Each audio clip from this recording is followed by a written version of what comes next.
Hello everyone, welcome back to my channel. My name's Eddie, and this is Eddie Goes Tesla. But because Eddie still hasn't gone Tesla and hasn't gotten his car yet, I'm having trouble choosing on which car to still kind of get, just because I did the deposit for both cars. I could still technically pick the Model 3 or the Model Y, but right now I still don't know, so I kind of need your guys' help. The ones that actually have a Tesla right now. Which ones do you prefer more? The Model Y or the Model 3? Now here's another brainstorming of why I kind of want each car individually. Alright, so let's start off with the Model 3. So the Model 3 refresh, that's probably one of the biggest things. It's only because they had a refresh. I love the interior design. I like the coolant seats. I like the premium feel. I like how it has the screen on the back for my passengers. I like riding with people. I like having road trips with others. So if that ride could be very comfortable and very enjoyable for others, that makes me happy. I like the light around the interior as well. I like very controversial take here, but I do enjoy the no stocks. It's kind of a cool feature, or I don't know, I feel like an improvement along technology that I kind of want to have for my later years. So that's another thing. I do enjoy that. I like the center console, how that looks. The screen's kind of more responsive. It has a little bit smaller bezels. That's something cool. Aesthetically, it's really pleasing. A downfall though, here are the cons, I guess, that you could say of the Model 3 that I'm getting at least. The rear wheel drive, I don't mind that it's rear wheel drive. It does have 278 miles per for the full battery, but that's not, I feel neutral about that. It's not a crazy con, but it's also not a pro, because I have a feeling that we might get a long range rear wheel drive for the Model 3 like we did for the Model Y, and I don't mind paying an extra $2,000 just to get like that 320 miles for the full battery. So that's why I'm not like devastated on that. Wish it was a little bit more, but it's not. But here's another pro of looking at it. I would have gotten the all-wheel drive or the performance, I can only charge up my car to 80%, which would be the same amount as if it was 100% of the rear-wheel drive. And for the performance, it's even lower since it has lower mileage, or it already has lower miles that you could already drive because of the bigger wheels and the speed of the car and all that stuff. So technically all the cars are basically the same mileage besides the performance, because that one's already at like 279 if I'm not mistaken, or 290, and that's with 100%. Alright, the next thing is the FSD. I can pay the monthly subscription of FSD, which I wouldn't mind to do because it's something I really want to try out. But compared to my Model Y, because of the low APR, I can already have that on the car. So once I pay off the car, I still get to keep the FSD without having to pay that monthly subscription.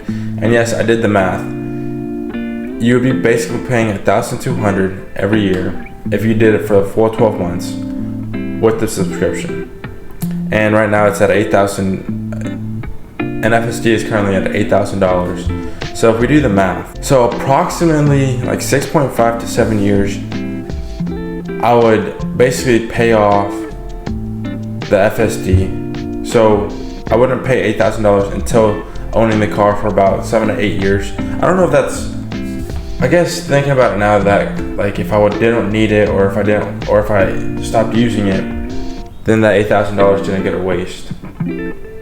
Or not paying the $8,000 was a plus. But then if I do want to keep using it even after I pay off the car, I still got to pay and keep paying on a monthly subscription. Hence, I'm paying more than $8,000. So for you guys that do have the FSD, either doing subscription or the monthly subscription, or just even outright owning it after you got done paying the car, what do you think is the best option the Model 3, I feel like that's all my reasons for wanting the Model 3. It looks aesthetically pleasing, the interior is really great, I like all the new features I can get behind that car, and I feel like it kind of represents me. It's different, it's nice looking, it still has that sporty vibe, although it's not the fastest, it still looks all good. Alright, now switching over to the Model Y, we have it's not the refresh, so it's still everything. It still has all the stocks, it still has all the traditional things that the Model Y still kind of had, but with some newer stuff because it's the 2024. It will have white interior though, so that's an added bonus. So it's gonna look already aesthetically pleasing when I step in the car, and I'm also able to have the FSD as well. So I'll have my FSD, I'll have nicer seats, I guess you could say, although it doesn't have the coolant seats. And then, as well as I will have more range already with the 320 because it's the rear wheel long range drive. So that's another added bonus. And then some other stuff is the storage because it has a bigger trunk. Currently I might not need it as much as I think. Me thinking in the future, I'm gonna end up having to travel or move, or my career, I wanna be in the military as an officer, so I'm gonna have a lot of gear and all this stuff to carry around with me. So that's another thing I'm thinking about. As well as, like I said before with the Model 3, I want the experience of my passengers I want them to feel comfortable and have a pleasant ride in my car. Because like that's one reason I don't like Jeeps. They're all bumpy, they're not as pleasant. And yeah, I get that they're not meant for all that, but that's why I don't like the Jeeps. Why I don't like Jeeps. So with my Model Y, it has a little bit more spacious room. So my passengers will have more space that they can move their legs around, stretch, whatever, not feeling too cramped. As well as not too cramped, because I feel like with the Model 3, I might only be able to, I know it's a 5-passenger car, or 5-passenger car, but I feel like to have a comfortable ride, you can only ride 4, 2 in the back, 2 in the front, because if you ride 3, you might feel a little bit squished, and for long-term road trips, 2-hour, 3-4 hour road trips that I'm planning on taking, that road trip won't feel as comfortable as if maybe I had the Model Y. It's a little bit more spacious, more roomy. So that's where I'm struggling at. Like, yes, right now, like the Model 3 looks good, it's sportier, newer update, you know, whatever. But then the Model Y could be a little bit more practical. The Model Y could be a little bit more practical for me in the future or long term than the Model 3 would. But then, what if my future doesn't turn out like that and the Model 3 does everything that I needed to do, you know? So it's like, I'm not sure, especially because I don't have the car. I've only demo drived it, so I've only had 20 to 30 minute worth of experience of driving the Tesla.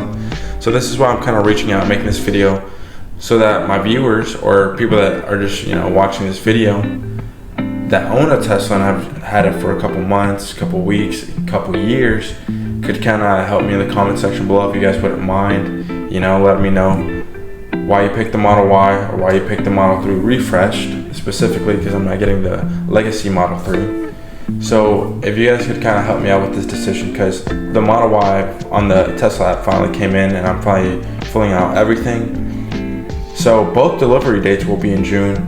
My Model 3, as the last video that I made, was between June 4th through the 11th. And once I complete all my next steps for the Tesla Model Y, I will keep you guys updated, and depending if it's close or further, that might also like help me decide, because I do want to make more videos and content on Tesla, and without a Tesla I can only do so much and just do like news updates and stuff like that rather than reviews, accessories, all these other things that I want to do with having the Tesla. So if you guys wouldn't mind to help me out on which car to pick and kind of get this out of my head, because I think about it all the time now, all day, for no good reason, which is kind of stupid to say out loud, but I do be thinking about this for no reason. But thank you guys for watching. If you guys did watch it, please leave a comment down below on which one you think is the best, or why you picked it, or why I should pick it, or the pros and cons that you believe that I didn't mention. Stuff like that would really help me out. And I do appreciate the people that have been watching me, and I do appreciate the people that have been watching me. And for the new people, I hope you guys can subscribe and like this video, and yeah, catch you guys on the next video.